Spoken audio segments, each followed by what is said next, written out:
uma ótima noite para você que acompanha a nossa programação. Seja muito bem-vindo a mais uma edição do programa Vejam Só, aquele que, sem dúvida nenhuma, é o melhor debate teológico da televisão brasileira. Fique à vontade, aproveite. A nossa oração é que o programa seja bênção na sua vida, te edifique e que as provocações que nós vamos levantar aqui na edição de hoje possam te levar aí nessa caminhada em busca do conhecimento e, obviamente, sempre conhecimento pautado nas Escrituras Sagradas. Vou deixar aqui para você o meu perfil no Instagram, chega por lá, mais um canal aí para a gente poder interagir, conversar, falar um pouquinho sobre teologia. E vou pedir para colocarem aqui também as redes sociais do Vejam Só. Tem o nosso Facebook, tem o nosso Instagram, tá? Que são as duas redes aí onde você encontra todas as informações do programa, e também o nosso canal do YouTube. Chega por lá. Em todas elas você nos encontra por Programa Vejam Só. Lá no YouTube você consegue assistir todos os programas, tá bom? Fica tudo lá postado para você, tá certo? Se você se inscrever no canal, ativar as notificações, você sempre será avisado quando o Vejam Só estiver ao vivo. É isso mesmo, nós transmitimos lá no nosso canal do YouTube as nossas gravações ao vivo. Então você pode acompanhar por lá. Se inscreva, ative as notificações, aí o YouTube te manda uma mensagem. O programa Vejam Só está ao vivo. Você clica e assiste, acompanha por lá as nossas gravações também, além, é claro, de continuar acompanhando de segunda a sexta-feira, a partir das 23 horas, aqui na HIT também, a nossa programação, tá certo? Vou apresentar os meus convidados, depois já vou ler o texto aí que vai dar base para a nossa conversa de hoje. Com muita alegria que nós recebemos novamente aqui nos nossos estúdios o pastor Isaac Araújo Pereira, ele que é ministro da Igreja Batista Redenção. Pastor Isaac, meu irmão, obrigado por aceitar o nosso convite, uma ótima noite, graça e paz, meu irmão.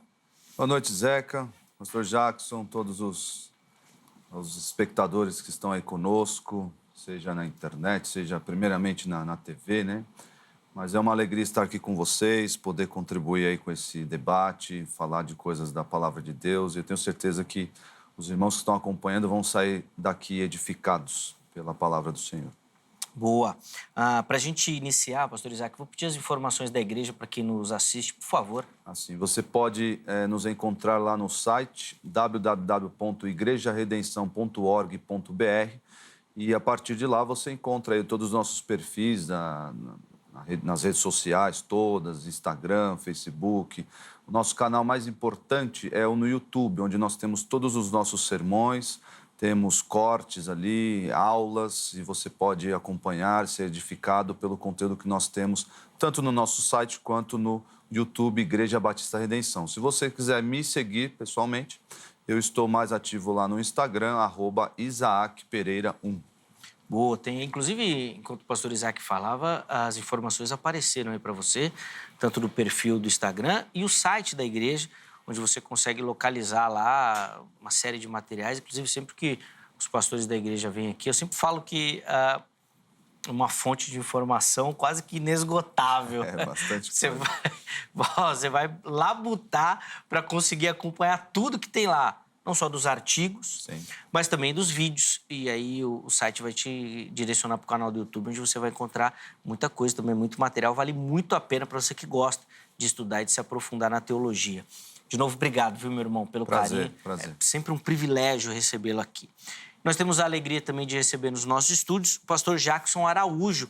Ele que é ministro do Ministério Arrependei-vos. Pastor Jackson, uma alegria recebê-lo. Seja muito bem-vindo. Graça e paz, meu irmão. Amém. Amém. Boa noite a todos. Uma alegria, um prazer conhecer a vossa pessoa, Zeca, nosso pastor Isaac. Quero agradecer ao projeto, esse programa que criou essa oportunidade que nos dá de falar daquilo que entendemos e conhecemos, daquilo que nós discernimos, interpretamos e traduzimos, seja na questão de alegoria, literal, figurado, na questão de fé, crença, religião, nos textos histórico que nós podemos trabalhar dentro de uma exegese, uma hermenêutica, uma teologia, uma exegese, uma etimologia.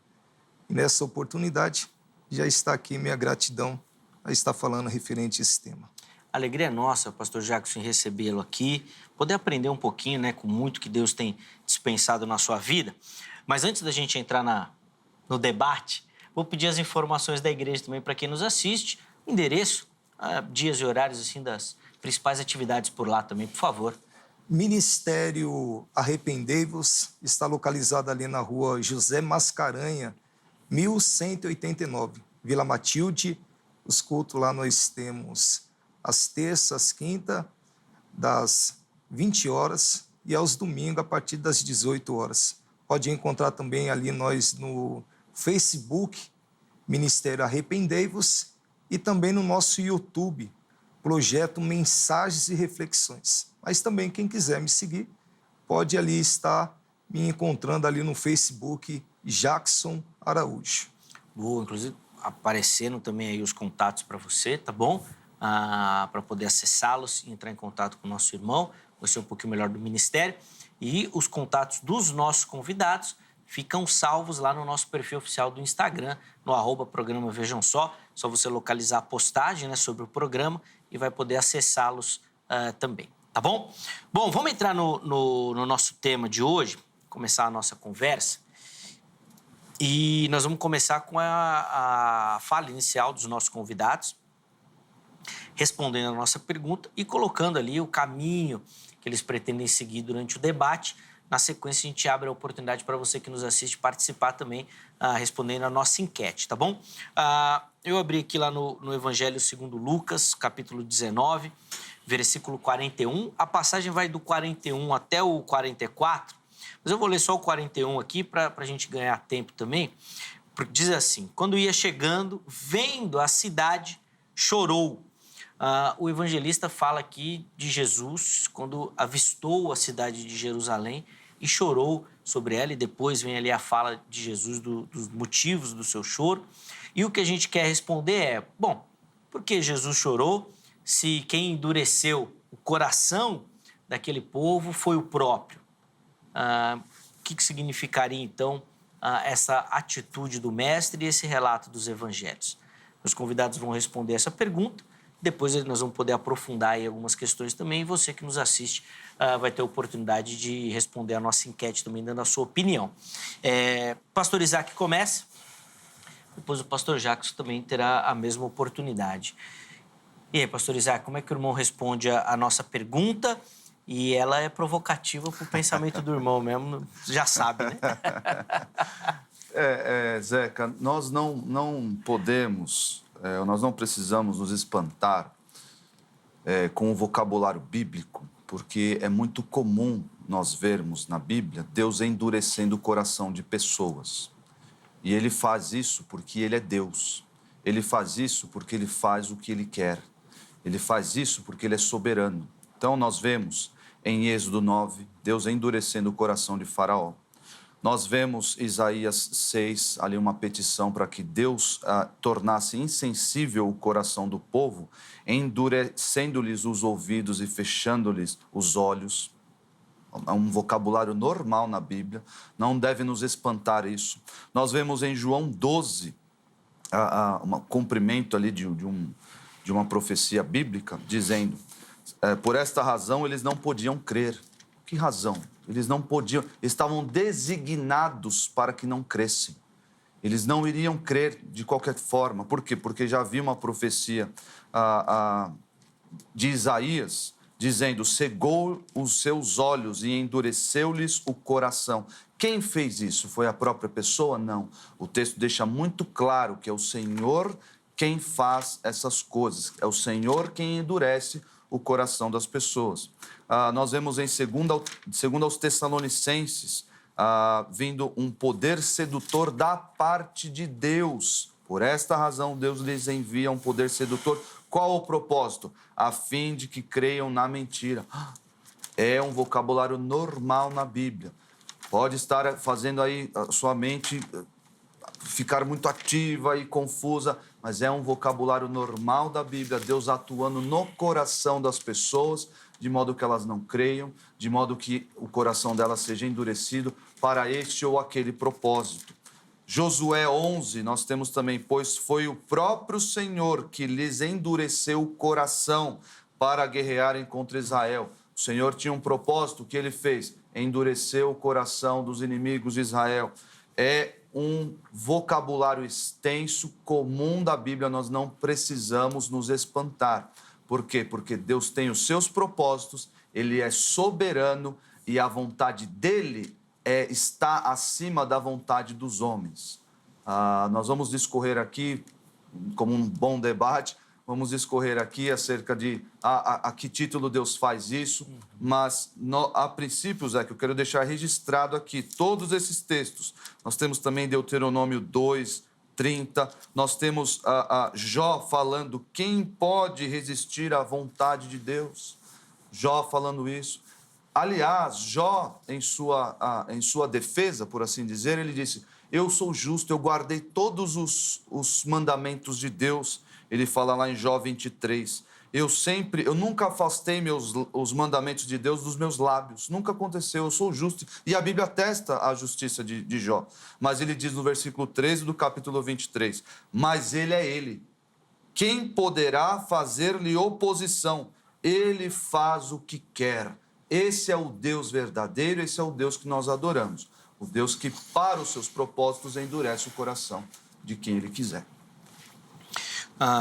Depois, na próxima fala, a gente volta exatamente na atitude de Jesus. Vamos tentar unificar isso daí. Isso, para entender o motivo do choro. Sim. Já que ficou claro na sua explicação que Deus utiliza esse endurecimento para a realização dos seus propósitos. E, obviamente, que existe um propósito nisso também. Daqui a pouco o pastor Isaac vai poder comentar, mas, irmão Jacques, quero ouvir também a sua observação e a sua resposta aí para a nossa pergunta, por favor. Amém. Bom, referente ao tema que estamos abordando aqui nessa noite, eu já quero me posicionar que eu não acredito que Deus, na tua soberania, porque soberania é uma determinação imutável. Aquilo que Deus determinou vai acontecer independente da humanidade. Mas eu não acredito que Deus usou da tua soberania para determinar o endurecimento do coração desse povo, para que conduzisse eles ao erro, para que viesse a culpa do erro e as consequências, para que Deus pudesse puni-los. Eu não acredito que Deus, na tua soberania, determinou, tirando o direito desse povo, o direito de decisão, atitude, escolha, daquilo que eles devem pensar, falar, fazer ou deixar de fazer. O que eu acredito aqui é que Deus endureceu o coração desse povo, porque já estava no coração desse povo uma questão. O contexto é que o coração desse povo já estava endurecido. E qual é o tema que eu vou usar aqui? Porque referente a esse tema, esse povo já estava com o coração endurecido para tampar os olhos para não ver Jesus como Messias, tampar os ouvidos para não ouvir as palavras de Jesus, endurecer o coração para não recebê-los como Messias. A palavra diz que quando Jesus ele está entrando em Jerusalém e ele chora, ele vai fazer uma observação, ele vai dizer que a paz entra em Jerusalém, mas os seus olhos foram encobertos. E Paulo vai dizer assim, olha, aquilo que seus olhos não viu, seus ouvidos não ouviram, não desceu em seu coração, é o que Deus preparou para você. Paulo estava falando referente à pessoa de Jesus. O endurecimento do coração é uma figura de linguagem, o meu ponto de vista do que eu entendo aqui nesse tema. Abordando o assunto, quando Deus endurece o coração de Faraó, é porque já estava no coração de Faraó permanecer perseguindo o povo de Deus. Então, a minha visão dentro desse tema, Jesus ele chora pela questão da rejeição, da incredulidade, porque na tua presciência, conhecimento dos fatos que ainda vão acontecer, ele prevê qual seria as consequências que Jerusalém sofreria. Esse é meu ponto de vista. Amém? Boa. Depois o irmão, obviamente, vai poder aprofundar essas questões, Sim. inclusive trazendo um contraponto aqui diante das observações que o pastor Isaac vai colocar. Mas, bom, para você que nos assiste e que nos acompanha, já viu que é um daqueles debates clássicos que a gente faz aqui no Vejam Só, tratando sobre a soberania de Deus e como que isso é unificado com a responsabilidade humana. E, via de regra, é o único tema onde você vai ver calvinistas falando sobre mistério. Muito bom. Ou estou errado, Tá certo. pastor Isaac? Na verdade, é um mistério para nós, né? Sim, Mas, por assim, isso que eu estou falando. Para é que... nós, nos dias atuais, né? Não confundamos, porque mistério na Bíblia é outra coisa, Não, né? sim. Eu digo mistério no sentido de quando a gente, um pentecostal, um arminiano, em outros assuntos da teologia, ele vai colocar o mistério ali.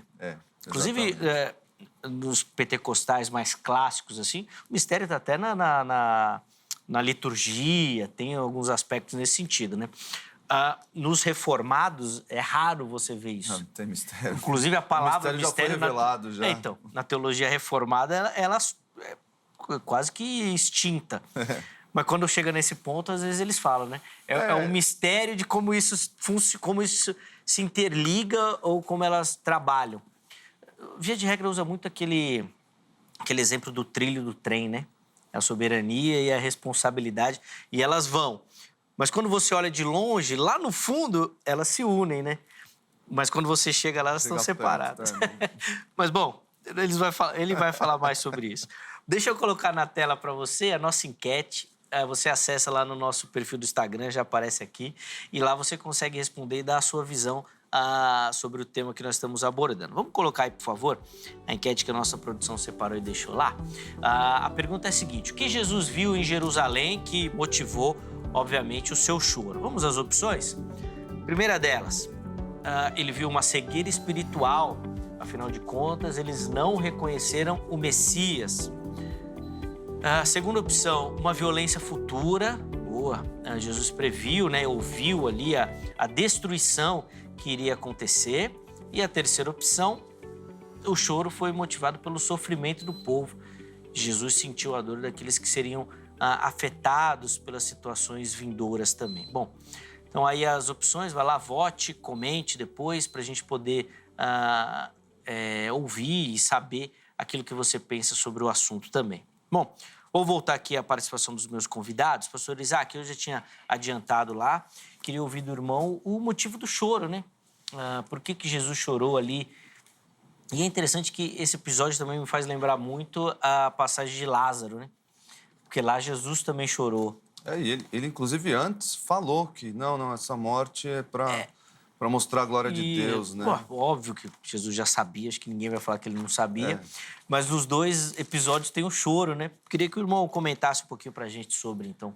É assim, nós temos um Deus que imprimiu em nós a sua imagem e semelhança. Os seres humanos foram criados à imagem e semelhança de Deus.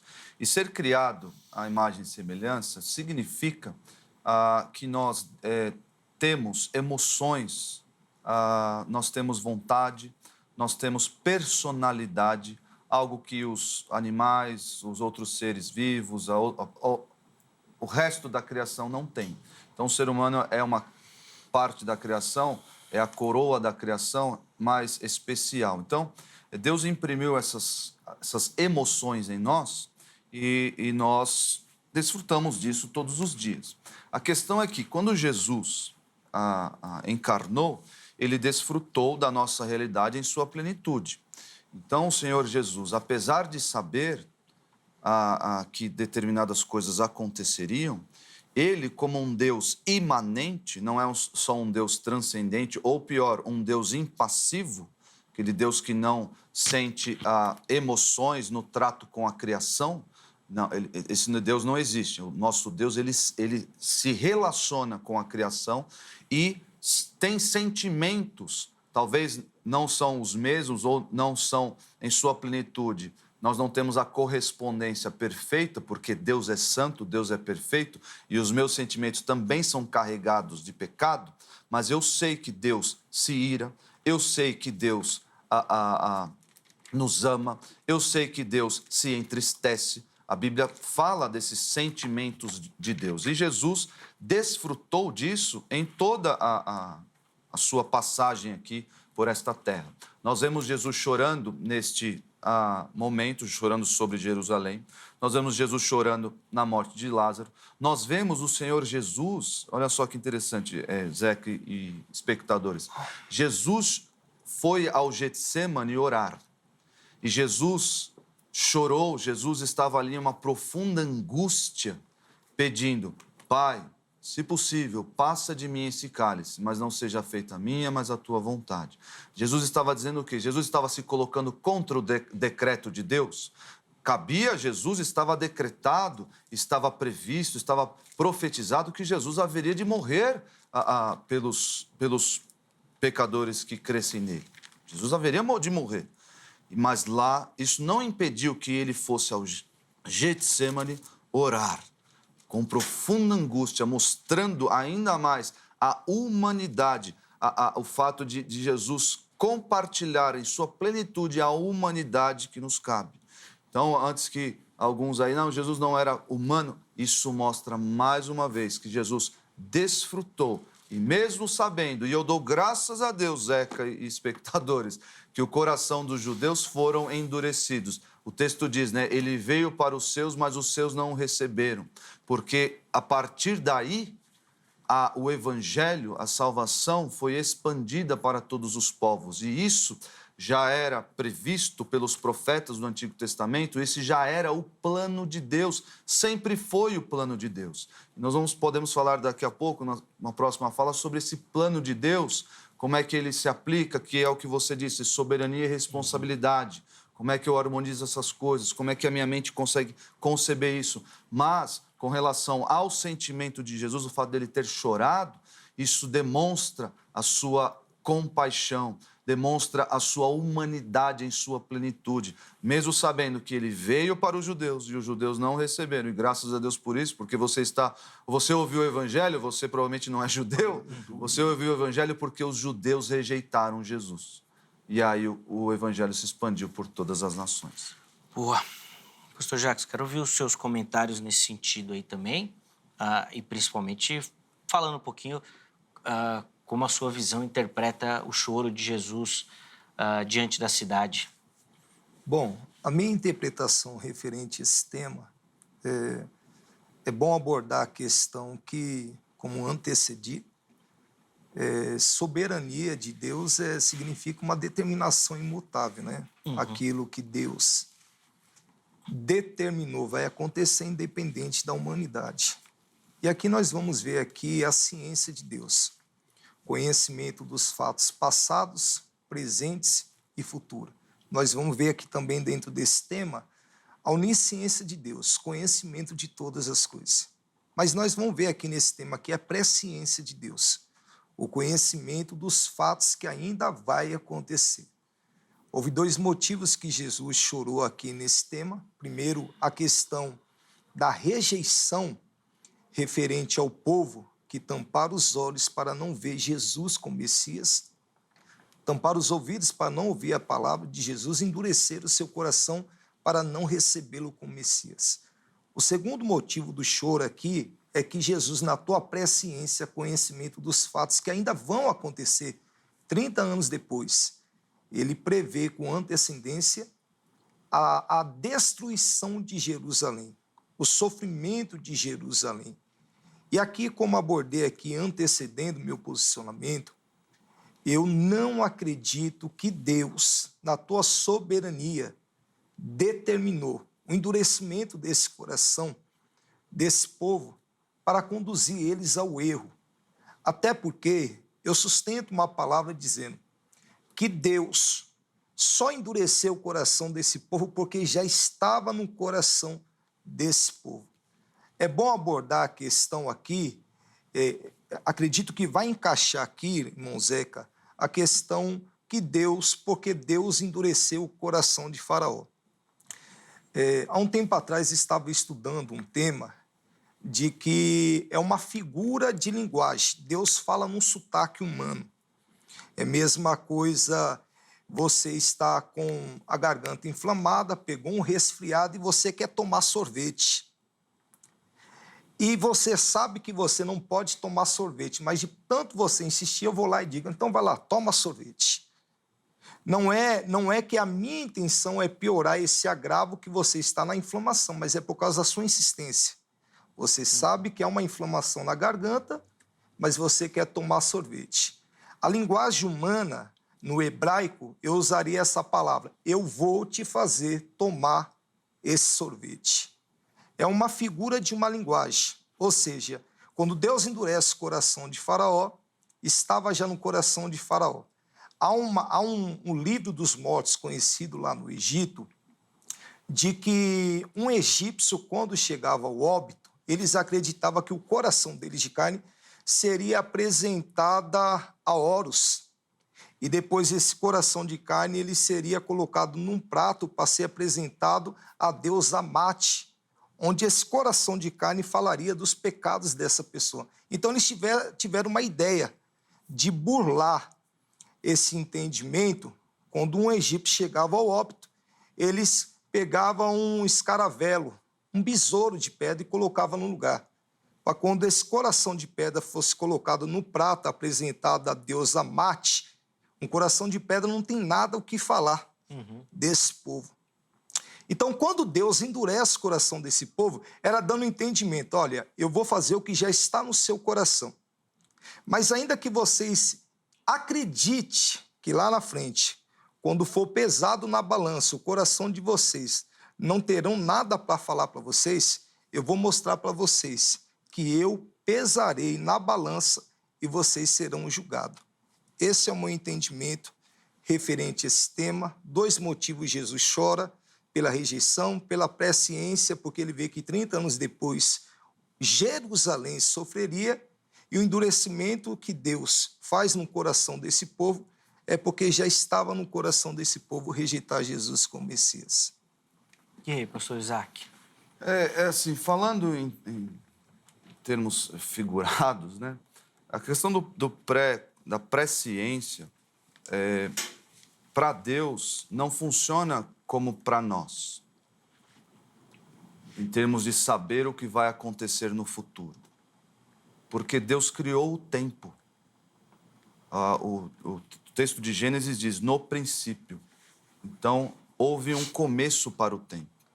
E existem diversas passagens, talvez a principal delas, que nos vem à mente, é que Deus elegeu pessoas, Efésios 1, né?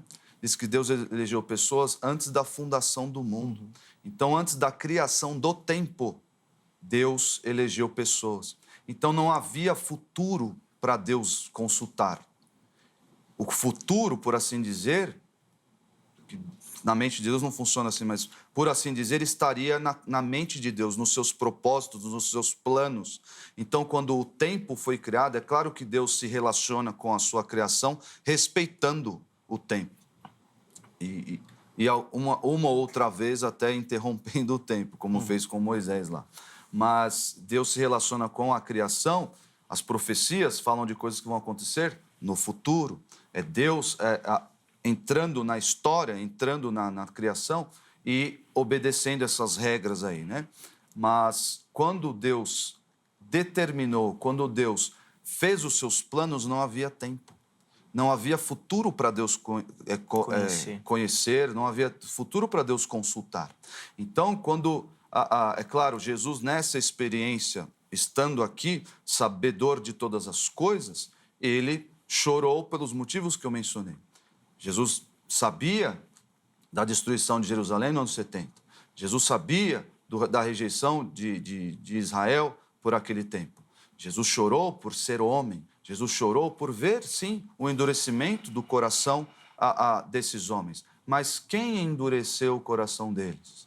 Quem, nos seus planos eternos, nos seus planos realizados, escritos antes da fundação do tempo, quem, em última análise, é difícil entender isso, irmãos. É complicado, é difícil. Nós não conseguimos compreender a sua plenitude. Por quê? Porque nós estamos presos ao tempo.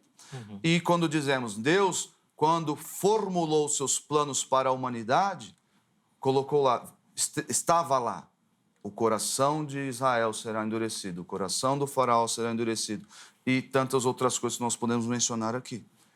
Então, é difícil compreender. Eu sei que muitos irmãos arminianos, por assim dizer, por olharem para isso e falarem, então você está fazendo, você calvinista, que defende essa visão, você está tornando Deus culpado.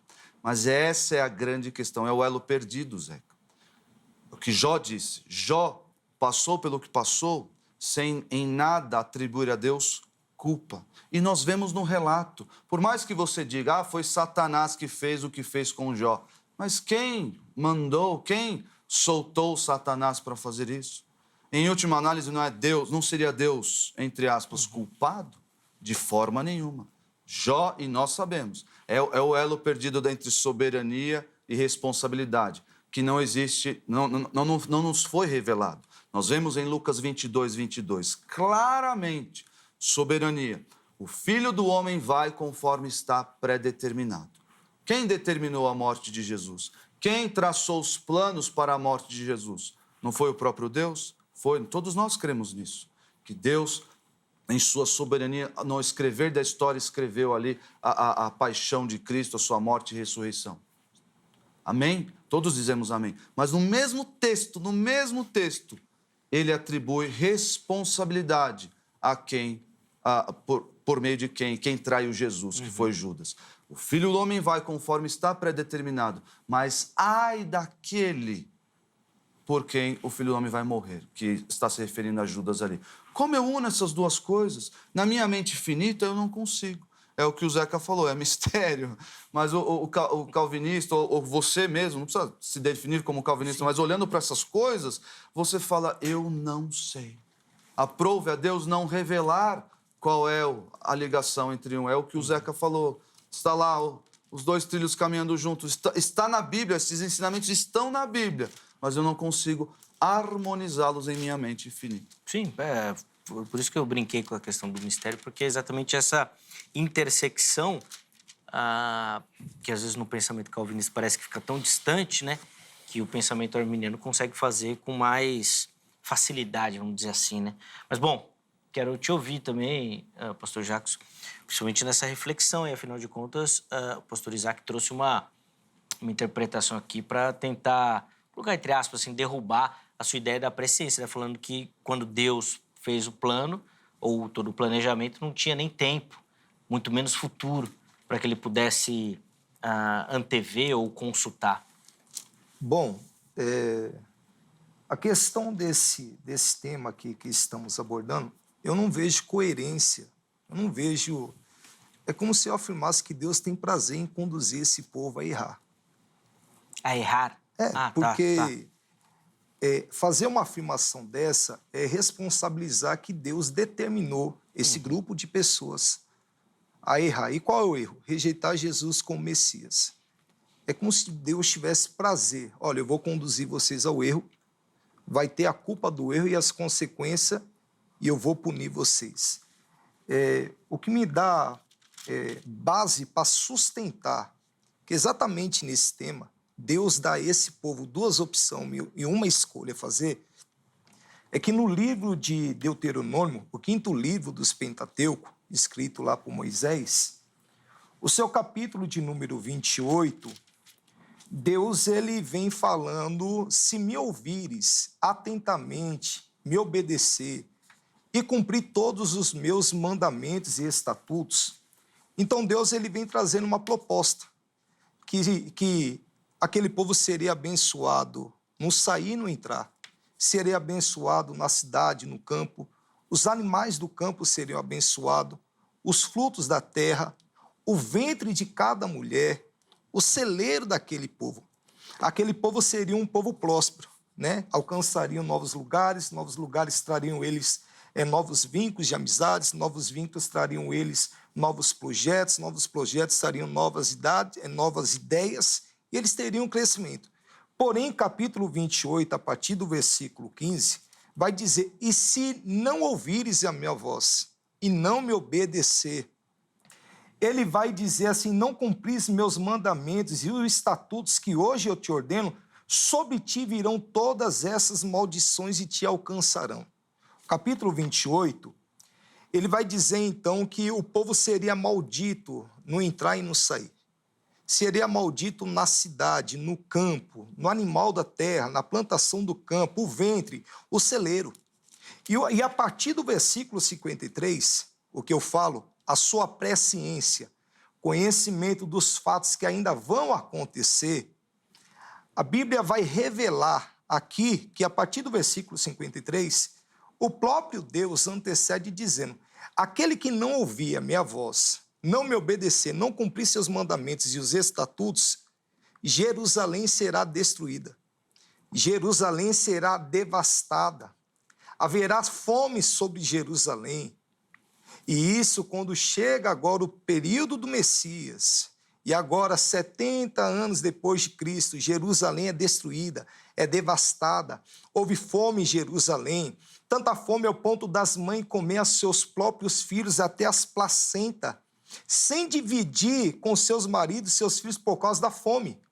Deuteronômio 28, Deus, ele dá duas opções e uma escolha a fazer. Ou seja, Deus não predestinou esse povo, não determinou que esse povo endurecesse o coração. Deus deu a eles duas opções e uma escolha a fazer. Se vocês obedecer a Deus, vocês serão beneficiados, vocês serão abençoados. Mas se vocês escolherem não obedecer a Deus, virá juízo, virá punição, virá justiça. É esse meu ponto de vista. Mas, Zeca, não funciona nem com a presciência, sabia? Porque não faria sentido Deus dar Oportunidade, a oportunidade se ele já sabia. Porque se ele sabe exatamente quem vai cair, se esse saber é uma presciência passiva, né? Ele só sabe, ele não é culpado, ele não é responsável. Vamos assumir esse posto por um segundo. Não faria sentido. É um Deus esquizofrênico. Eu estou dando a oportunidade para você obedecer ou não, mas eu sei que você vai desobedecer. Então, irmãos, é claro que no relacionamento com a sua criação, Deus nos dá, por assim dizer, liberdade. Na nossa perspectiva, eu gosto de olhar assim, a perspectiva abaixo do sol.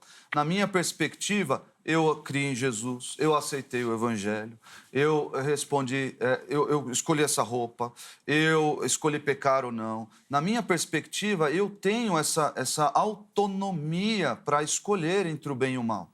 Porque eu estou aqui e o Senhor me ajuda, o Senhor me capacita, o Senhor me dá forças, o Senhor usa até o meu sofrimento para fazer eu crescer, enfim.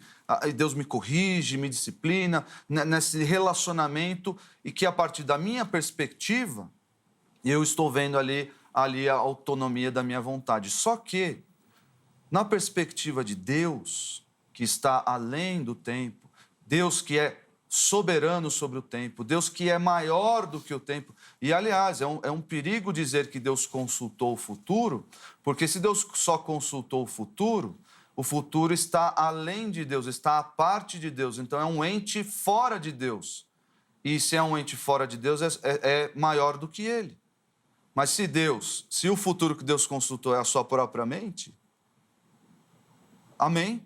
Amém, por quê? Porque isso tudo está aqui no propósito, no plano de Deus. E nós devemos aceitar isso com doce, com branda humildade. Olhe para o texto de Romanos 9, e Paulo tem a oportunidade de ouro, Zeca, de dar para nós o elo perdido entre a responsabilidade humana e a soberania de Deus. O texto vem dizendo lá no versículo 14, então que diremos, acaso Deus é injusto? De maneira nenhuma, pois ele diz a Moisés, terei misericórdia de quem eu quiser ter misericórdia e terei compaixão de quem eu quiser ter compaixão. Portanto, isso não depende do desejo ou do esforço humano, mas da misericórdia de Deus. Pois a Escritura diz a Faraó, eu o levantei exatamente com este propósito, mostrar em você o meu poder e para que o meu nome seja proclamado em toda a terra. Que Deus revelou o seu propósito, mas ele não faz isso sempre. Olha o versículo 18. Portanto, Deus tem misericórdia de quem Ele quer e endurece a quem Ele quer. Amém, irmãos? Deus é soberano. É esse Deus que nós adoramos. Versículo 19. Mas algum de vocês me dirá, que é o debate aqui. Então, por que Deus ainda nos culpa? Pois quem resiste à sua vontade? Vamos lá, Paulo, responde isso para a gente. Quem é você, ó homem, para questionar a Deus? Acaso aquilo que é formado pode dizer ao que formou, por que me fizeste assim? O oleiro não tem direito de fazer do mesmo barro um vaso para fins nobres e outro para uso desonroso? Deus faz conosco o que Ele quer. Ele é Deus, nós não somos. Ele é Deus, a nossa vontade jamais deve prevalecer a de Deus. Por mais difícil que isso seja, por mais injusto que isso pareça. Mas para Deus nada é injusto, Ele é todo justo. E nós não conhecemos todos as nuances dos seus planos, dos seus propósitos. Nós devemos nos recolher à nossa insignificância e adorar esse Deus maravilhoso, que é soberano sobre toda a criação. É o mesmo Deus que controla as folhas das árvores, o cabelo que cai da nossa cabeça. É o mesmo Deus que controla tudo isso. Ele não só sabe. Ele não só sabe, o texto diz que um pardal não cai sem a autorização de Deus, sem Deus ter o controle e a soberania sobre isso. Então nós nos colocamos debaixo dessa soberania e sabendo que nós somos responsáveis pelas nossas atitudes, pelas nossas rejeições, pelo endurecimento do nosso coração, sabendo que não existe, na nossa mente finita, não existe elo entre essas coisas. Duas questões para a gente recapitular aí até. Primeiro, lá na questão da presciência da soberania, na sua visão, eles falam da mesma coisa, vamos dizer assim, tanto Deus tendo criado, como Deus sabendo, não fazendo nada, daria no final das contas. O termo, assim, quando é presciência, o termo quando é utilizado, é o que eu disse, para nós parece saber de coisas antecipadamente. Mas na mente de Deus, que está fora do tempo, sim, o que é antecipadamente? Na mesma linha. Não existe antecipadamente. É dizer que o Deus mesmo, soberano sobre a criação, fez essas coisas. Olha só, nós vemos lá no Salmo 139, Deus determinou todos os dias do salmista, antes mesmo que os dias existissem. Nós vemos aqui em Isaías 46:10, desde o princípio anuncio o que há de acontecer. É claro, Zeca, que Deus não está lá como um jornal falando das coisas. Eu sei o que vai acontecer. Não, porque o princípio começou a partir dali que foi criado o princípio. Ele já tinha determinado as coisas. Anuncio o que há de acontecer e desde a antiguidade as coisas que ainda não sucederam. Que digo, o meu conselho permanecerá de pé, farei toda a minha vontade. Sim.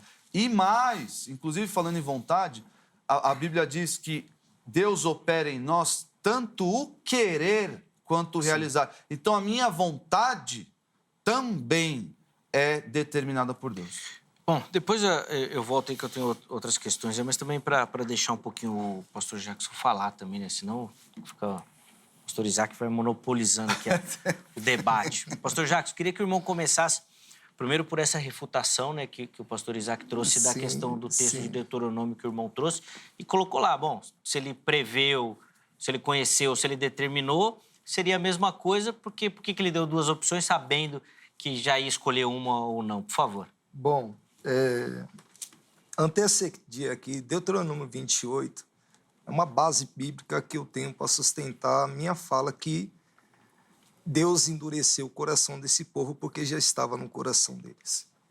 Aqui eu vejo claramente aqui na questão Deus dando a esse povo duas opções, uma escolha a fazer, e referente soberania é uma determinação imutável. A presciência, conhecimento dos fatos que ainda vão acontecer, porém, não há um porquê Deus intervir no processo que o povo está errando, porque Deus já antecedeu para esse povo a questão dos benefícios, se ouvir e obedecer, e as consequências daquele que não ouvir e não obedecer.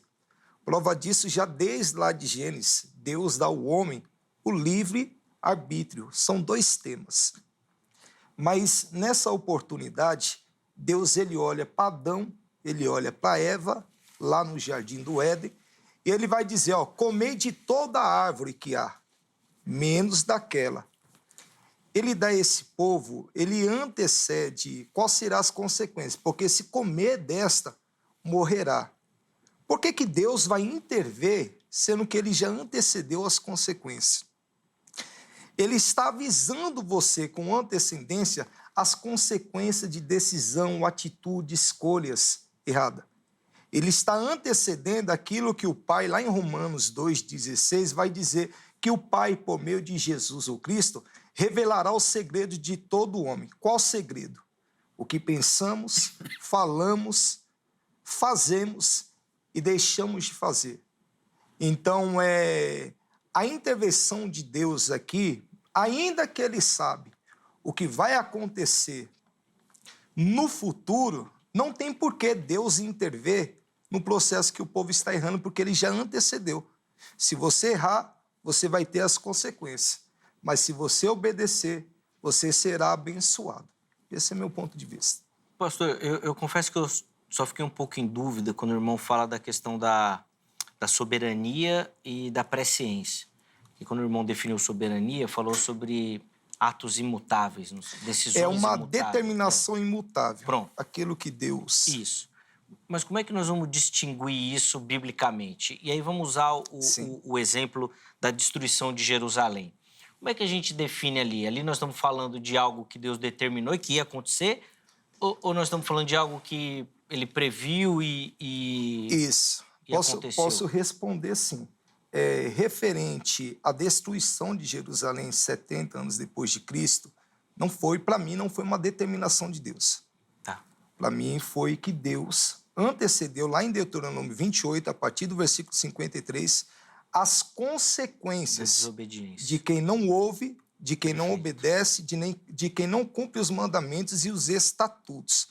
Não é uma determinação que Deus olha para o povo e diz assim, olha, na minha soberania, a minha determinação é imutável, o que eu determinei vai acontecer, independente do que você quer, eu estou determinando. Esse grupo de pessoas, eu quero que vocês endureçam o coração, eu quero que vocês errem, rejeita Jesus como Messias, e eu já determinei, Jerusalém será destruída, devastada, assolada, haverá fome. Não, isso não foi uma determinação de Deus.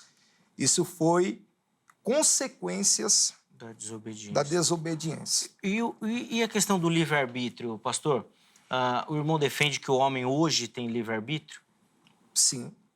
Eu acredito que o ser humano hoje, ele tem esse direito de expressar o que eu antecedi.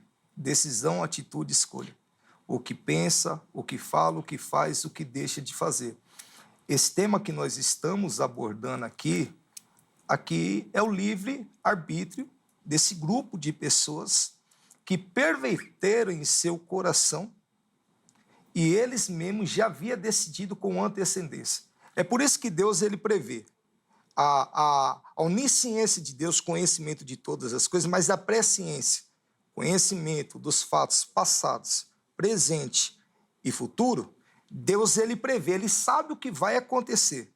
Ele sabe qual vai ser o fim, o desfecho, a consequência desse povo. Mas, todavia, Deus antecedeu, ao ponto de Deus falar a Jeremias, se esse povo se arrepender, eu me arrependerei de provocar o mal que eu havia lhe dito. Todavia, Deus prevê as consequências, mas se nesse processo houver um arrependimento, eu acredito que Deus ele faz um desfecho e ele muda o resultado final. Boa. Depois a gente pode até voltar no texto de Romanos 9 também, que o pastor Isaac leu, e não deu tempo da gente comentar. Sim, sim. Pastor Isaac, vou devolver a palavra ao irmão aí. Tem muita coisa pra gente... Mas olha só. Antes do comentário, deixa eu te fazer uma pergunta, pastor. Tem, dentro da teologia, do pensamento, das reflexões que o irmão levanta, uma distinção nessa questão da soberania de Deus em questões da nossa vida?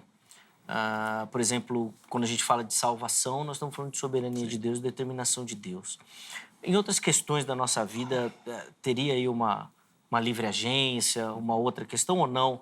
Tudo debaixo dessa soberania? E eu pergunto isso porque são eventos marcantes. Quando a gente analisa a destruição de Jerusalém, nós estamos falando de um evento marcante na caminhada do povo.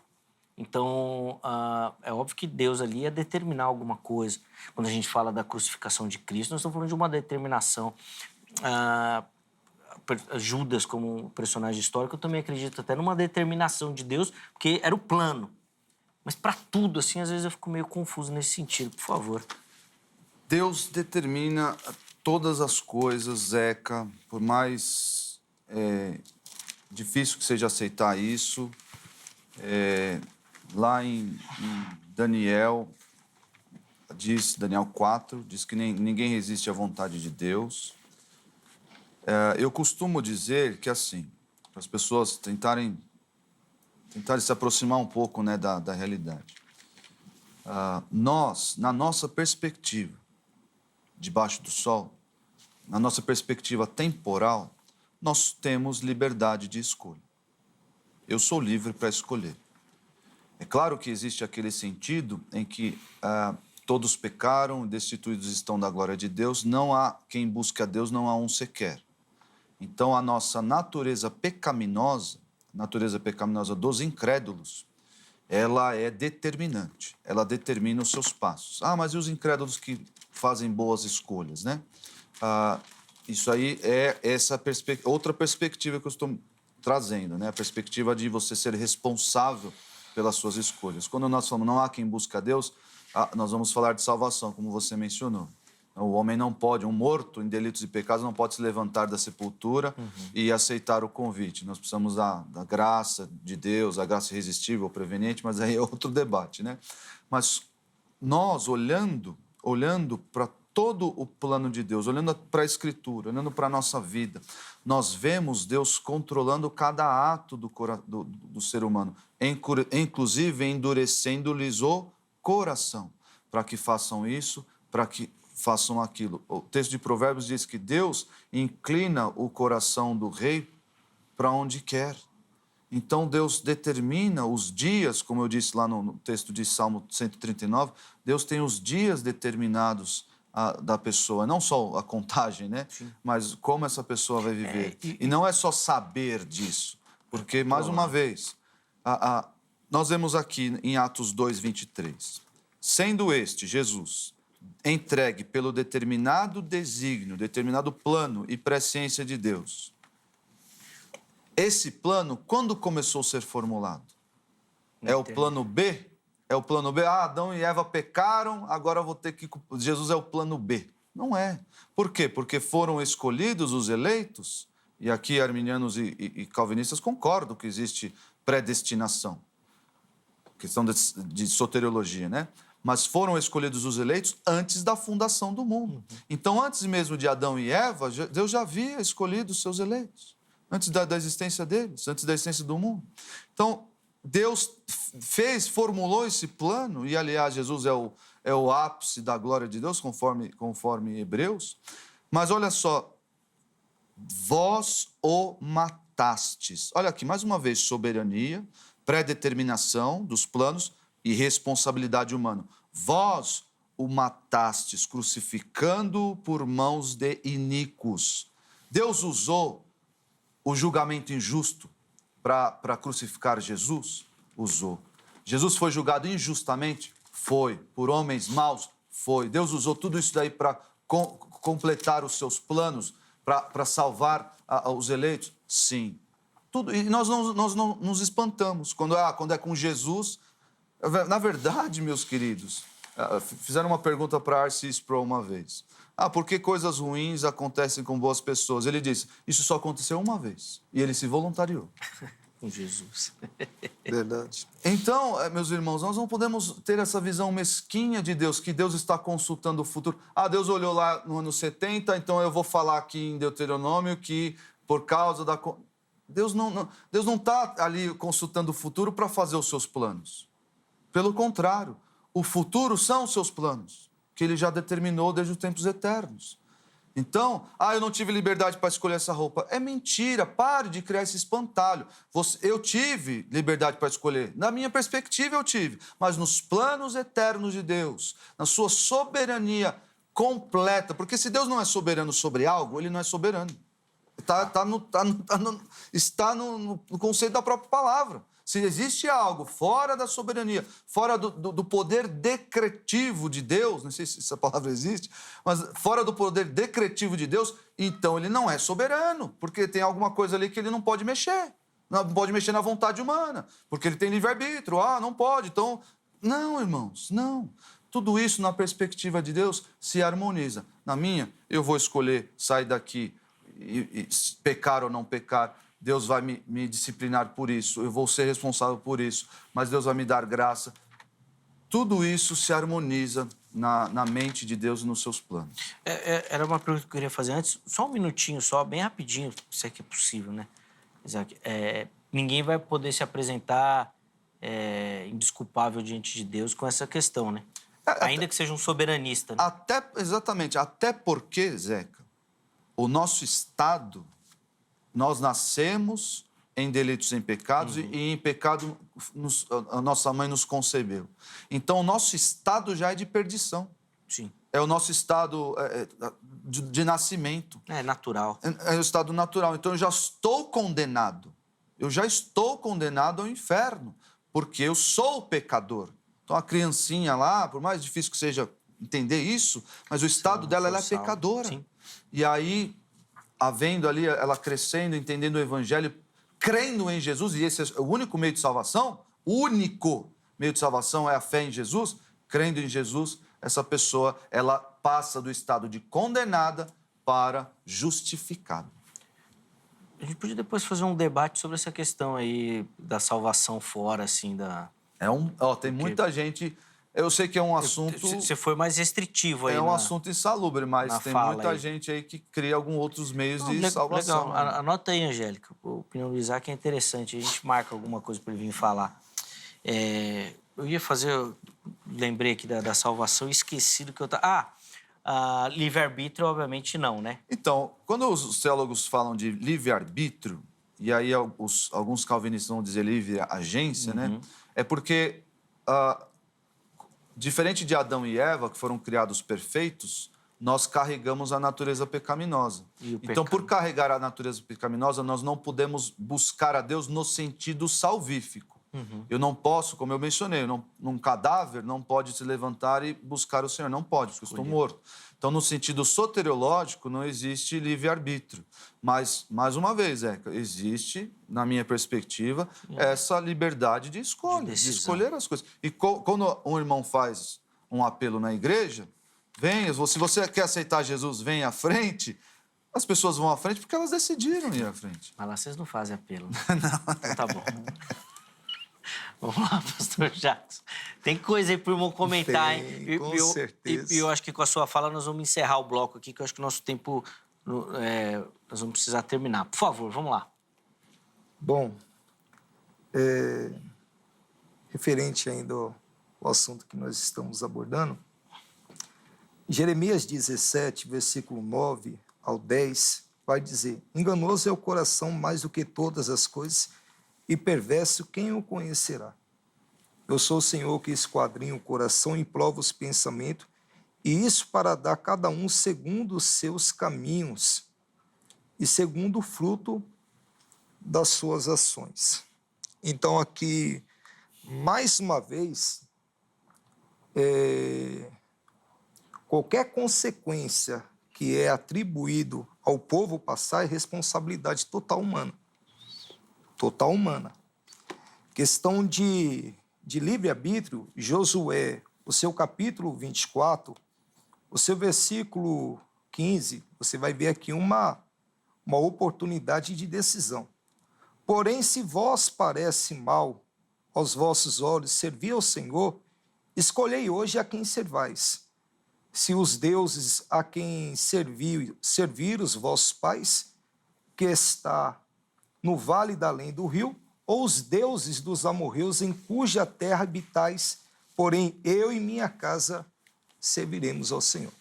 Aqui Josué também ele vai abordar aqui, dentro depois de todos os feitos que Deus havia feito em prol do povo hebreu, em prol do povo de Israel, destruindo aí 7 nações, mostrando a soberania dele, o poder dele sobre 49 cidades. E mesmo depois dos feitos que Deus fez, havia uma oscilação no povo que estava com Josué. E Josué, observando essa oscilação na questão de servir a Deus, Josué ele vai apresentar esse povo. Ó, vocês têm duas opções e uma escolha a fazer. Se para vocês parece ser mal servir ao nosso Deus, o Deus de Abraão, de Isaac, de Israel, vocês têm a decisão. Vocês podem servir o Deus dos seus pais além do rio, vocês podem servir o deuses na terra onde vocês estão presentes, mas eu já me posicionei. Livre-arbítrio. Eu e minha casa serviremos ao Senhor. Eu só quero terminar minha fala aqui, a questão de Deus sabe de todas as coisas, passada, presente e futuro? Sabe. Essa questão de Deus ele anteceder as consequências, o que eu falei aqui em Gênesis, você vai ver que Satanás ele fala mentira, contando a verdade com motivações erradas. Porque Deus ele antecede Adão e Eva, comer de todo o fruto, de toda árvore que há espécie, menos dessa árvore, porque certamente morrerás. E Satanás ele vem falando mentira, contando a verdade, com a intenção de conduzir Adão e Eva a errar, a desobedecer. Deus sabia disso? Sabia. Mas, todavia, Deus antecedeu. Se comer dessa árvore, certamente morrerá. Aí é uma outra questão que entra. Adão morreu ali? Não. Ele constituiu família, gerou filhos, ele prosperou. Mas, todavia, Deus antecedeu. Não come daquela árvore. E deu a eles o livre-arbítrio. Só que Satanás vem dizendo, porventura não pode comer de toda espécie de árvore que há sobre a terra? E Eva vai dizer, sim, menos daquela que está no meio, porque Deus disse, se comer, certamente morrerás. E Satanás, por meio da serpente, vai persuadir, dizendo, certamente não morrerás. Se comer dessa árvore, conhecerás o bem e o mal. E ela vai dizer, e a Bíblia vai dizer, e Eva vendo que a terra era frutífera, era boa, tanto ela e Adão comeu. Você vai ver que Deus deu a eles o livre-arbítrio. Pastor, eu acredito que aí em Adão e Eva, acho que, bom, pelo menos a maioria dos teólogos tem a mesma visão da questão do livre-arbítrio. Mas e depois? E no homem? E hoje? É o mesmo livre-arbítrio que Adão e Eva tinham, que nós temos hoje? Eu acredito, ainda sustenta ainda essa fala, que o ser humano hoje, presente, dos dias atuais, ainda tem o direito de decisão, atitude, escolha. Referente à fé, crença, religião ou outras questões seculares, o ser humano ainda tem a expressão de decisão, atitude, escolha. Deus sabe quais as consequências. Mas o ser humano ainda tem o poder de livre-arbítrio. Perfeito. Eu, inclusive, a pergunta foi nesse sentido mesmo, da escolha do homem, né? E se ele tem essa mesma liberdade, sim. Acho que é interessante, e acho que é aí que está a distinção, talvez maior, do pensamento de vocês, né? Eu vou precisar chamar o intervalo. No próximo bloco, ele é mais curtinho, mas nós vamos ter tempo para as considerações finais e para a conclusão, tá bom? Então, vocês não vão poder aí encerrar, vamos dizer assim, o raciocínio de vocês no próximo bloco, tá certo?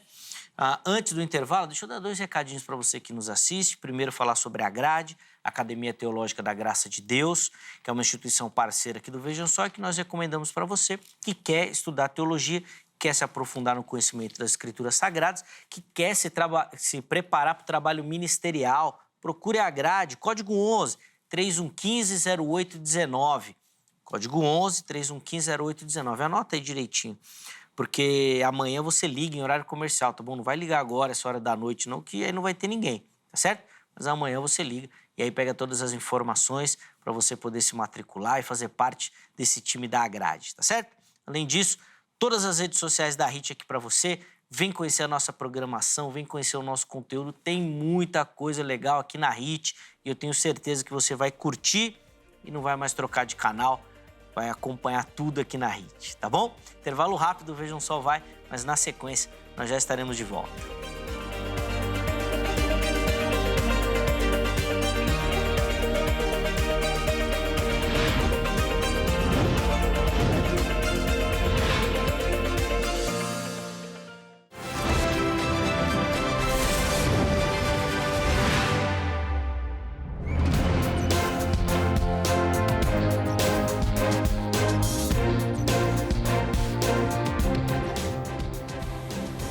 Muito bom, já estamos de volta com o Vejam Só, intervalo rapidinho na nossa conversa.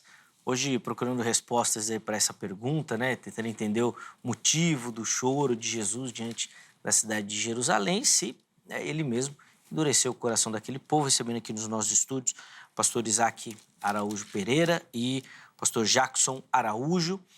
No primeiro bloco deram suas contribuições, as suas reflexões, colocaram ali, né, obviamente, a linha que eles defendem, e nesse bloco vamos fazer as considerações finais e as conclusões, tá bom? Então fica ligadinho que nós vamos fazer isso na sequência. Antes, deixa eu só rapidinho aqui dar aquela moral para você que nos assiste, manda a sua foto e participa do Vejam Só, tá bom? Todo mundo que aparecer aqui no programa vai concorrer aos nossos prêmios, aos nossos brindes, tá certo? Como participar? Acesse as nossas redes sociais, Facebook ou Instagram, programa Vejam Só, é assim que você nos encontra. E lá, nas mensagens, no direct, você manda a sua foto, uma selfie bem simples, assistindo o Vejam Só, junto com o seu nome, cidade e estado. A produção vai pegar essa foto, você vai aparecer aqui e vai concorrer aos nossos prêmios, tá bom? Vamos colocar aí na tela aí as fotos de hoje e depois a gente mostra os prêmios. A primeira delas é aqui de São Paulo, capital, e quem aparece aí é o Ronaldo Edson, nosso telespectador todo sorridente. Boa, Ronaldo, obrigado pelo carinho, muito bacana receber aí a sua foto. Deus abençoe demais aí a sua vida, meu irmão. Forte abraço. Pegou até eu sorrindo lá, né? O pessoal fala que eu não sou muito de sorrir não, viu? Fico meio ranzinza no programa, mas é a intriga da oposição.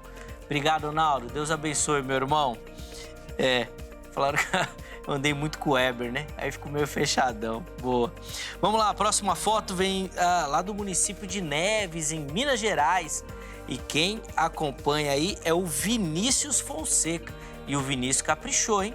Cara, meteu uma foto ali cheia de efeito, preto e branco no fundo. Ô, Vinícius, obrigado, viu, meu irmão? Pelo carinho, muito bacana aí a sua foto e também acompanhando o Vejam Só. Deus abençoe demais a sua vida, meu irmão. Encerramos as fotos de novo aqui em São Paulo, capital. E quem vai aparecer aí acompanhando o Vejam Só é a Gene Mix. Obrigado, Gene, pelo carinho, por acompanhar o programa também. Muito bacana a foto dela aí, também toda sorridente. Obrigado, viu?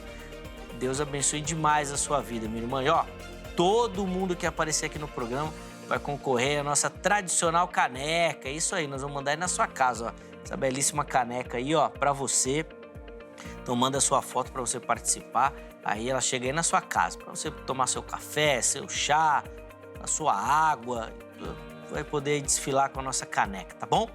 Então manda a sua foto, tô esperando mostrar a sua foto aqui no programa, tá certo? Obrigado aí aos nossos telespectadores que apareceram no dia de hoje.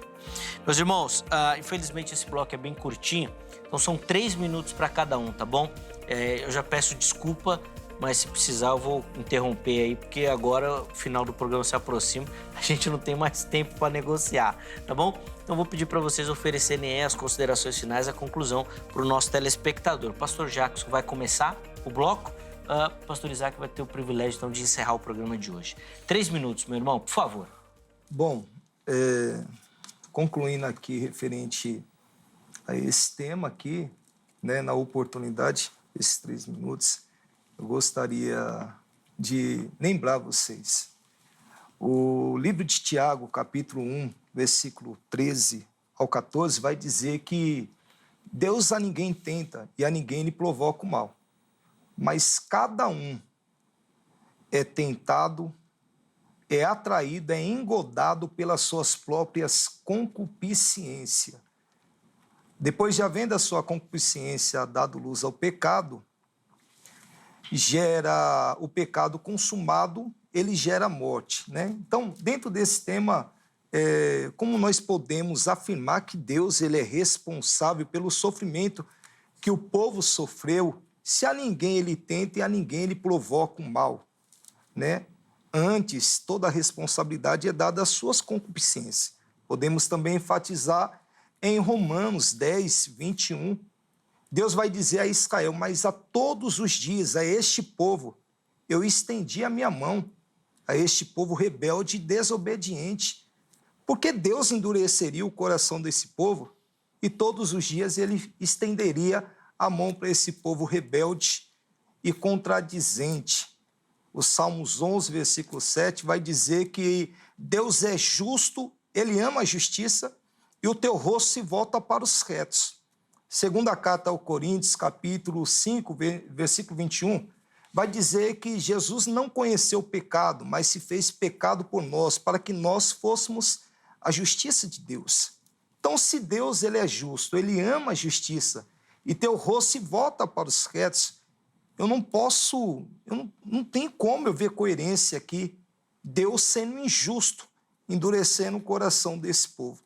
Eu não vejo coerência nesse tema, Deus tirando o direito desse povo ser justiça de Deus. Porque a justiça de Deus é a manifestação da tua revelação, da tua graça salvadora por Ele, que substituiu a cruz por meio do sacrifício perfeito do seu Filho Jesus, o Cristo, que destruiu o poder de todo o pecado na natureza pecaminosa. Essa é a minha finalização.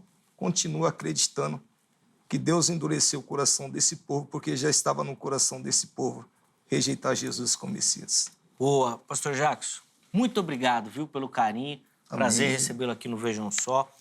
Os contatos do Pastor Jacques estão à sua disposição lá no nosso perfil oficial do Instagram. Chega por lá para você conhecer um pouquinho melhor do trabalho do nosso irmão, o Ministério. Deus continue te abençoando. Espero te encontrar outras vezes aqui Amém. no programa. Foi um privilégio. Joga xadrez? Joga. Guardou a mexida final para te colocar em xeque. Mas Foi lá em Tiago, eu estava esperando, mas ele apareceu. Mas esse... E agora você vai ter 3 minutos aí para desatar essa bomba. Você tá parecendo Tom Cruise em Missão Impossível. 3 minutos para desarmar a bomba. Ainda bem que o Tom Vamos Cruise lá. consegue, né? Vamos ver como é que você vai Já finalizar. acho que tem uns 15 Missão Impossível e tá vivo até hoje, ele né? sempre consegue, né? Bom, então vai lá, vai. Você saiu bem. Mas é que tá, Zeca. Esse texto só reforça ainda mais a responsabilidade humana. E o grande mistério, por assim dizer, é nós termos responsabilidades, Deus não tentar ninguém, Deus não ser o autor do mal, cada um é tentado pela própria cobiça, e isso é responsabilidade humana. E diante disso, o que eu faço? Eu ajo com grande temor. Assim como Jó agiu com grande temor lá em Jó 10, dizendo: as tuas mãos me formaram e me aperfeiçoaram, porém agora queres devorar-me. Ele sabia, ele não atribuía a Satanás a sua situação. Lembra-te que me formaste como barro e queres agora reduzir-me a pó? E lá no versículo 13 ele entende: estas coisas, o motivo delas, por que isso está acontecendo para mim, as ocultaste no teu coração. Se eu pecar, tu me observas, e da minha iniquidade não me perdoarás, que é o que o pastor defendeu aqui. Pecou, consequência. Ok, Jó entende isso também. Se for perverso, ai de mim. E se for justo? E se for justo? Não ouso levantar a cabeça. Nós, diante desse trilho, né, desses trilhos de responsabilidade humana, soberania de Deus, soberania completa, absoluta, que nós fazemos? Nós abaixamos a nossa cabeça e, tal como Jó, nós aguardamos o bom propósito de Deus, que vai se cumprir, seja nesta vida ou na próxima. Você pode viver uma vida de sofrimento, de injustiças e ignomínia, mas você, sendo crente, por meio de Jesus, aguarda-lhe a glorificação, a redenção do corpo, um futuro maravilhoso. Disso você pode ter certeza. Disso você pode saber e viver a partir disso. Deus vai mudar a sua sorte, não é garantido que seja aqui, mas lá no futuro, quando nós ressuscitarmos com o nosso Senhor e Salvador. É isso que deve nos mover e isso que deve nos colocar no nosso devido lugar. Boa, essa convicção, né, de que o plano não falhará. Exatamente, independente dos traços humanos, dos caminhos dos humanos, esse plano jamais falhará, porque ele o determinou antes da fundação do mundo. Sim, desde sempre, desde a eternidade. Só uma observação, pastor Isaac, tem um teólogo aí que ele fala, e eu acho que fala muito bem, que se os escritores bíblicos tivessem o conhecimento que a gente tem hoje, por exemplo, de física quântica, dessa questão espacial e tudo mais, talvez o entendimento do escrito fosse outro. Talvez eles escolhiam outras palavras, Exatamente, inclusive. essa questão do tempo. Assim, eu vi uma vez o teólogo comentando, e ele estava comentando, inclusive, do texto de Romanos, falando sobre Paulo, e ele falou isso, e eu fiquei bem reflexivo nesse sentido, e acho que fez muito sentido, de fato. E essa distância, Zeca, do evento Sim. para a profecia é uma das dificuldades, por exemplo, de interpretar o livro do Apocalipse. Sim. Será que João viu coisas no futuro que não existiam na sua realidade? Sim. E ele não sabia como descrever. Eu vi um avião. Um avião é um grande pássaro. Um exemplo, né? Sim. Mas sim. isso aí... O limitador do conhecimento, o distanciamento temporal, cultural...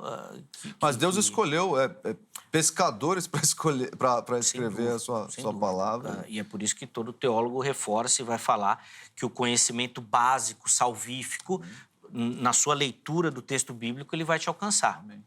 Você não precisa de grego, hebraico para chegar a isso. Aí isso daí é para nós aqui que quer ficar cavucando lá e achando as coisas, né? De novo, obrigado, meu irmão, Obrigado, pelo carinho. Zé. Sempre um privilégio recebê-lo. Leve o nosso abraço aos amados irmãos da Igreja Batista Redenção também, Levo, que sim. são queridos, e a gente sempre aprende demais com os ministros da igreja que aqui passam também, tá bom? Os contatos do pastor Isaac da igreja à sua disposição lá no nosso perfil oficial do Instagram. Vamos colocar o resultado da enquete aí para a gente encerrar o programa de hoje? Por favor, vamos ver como é que ficou? A gente perguntou para você o que Jesus viu, né, ali diante de Jerusalém, que motivou o seu choro. Vamos lá. Primeira opção, 71% que Jesus chorou por conta da cegueira espiritual. Eles não reconheceram o Messias. 8% de Jesus visualizando, então, a violência futura, a destruição, né, da cidade. E 21% escolheram a opção sofrimento do povo. Quero agradecer demais a todo mundo que votou, em especial ao Luiz e à Patrícia. Foram 2 comentários que nós selecionamos. Infelizmente, nosso tempo não permitiu colocá-los aqui, mas eu quero agradecer demais. E através dos 2 citados, cumprimentar todo mundo que participou e votou também, tá bom? Muito obrigado pelo carinho, muito obrigado pela audiência. A edição de hoje fica por aqui, mas amanhã nós estamos de volta com mais um Vejam Só, preparado sempre com muito carinho. E a nossa oração é que o programa seja bênção, edifique a sua vida. Um forte abraço e até a próxima.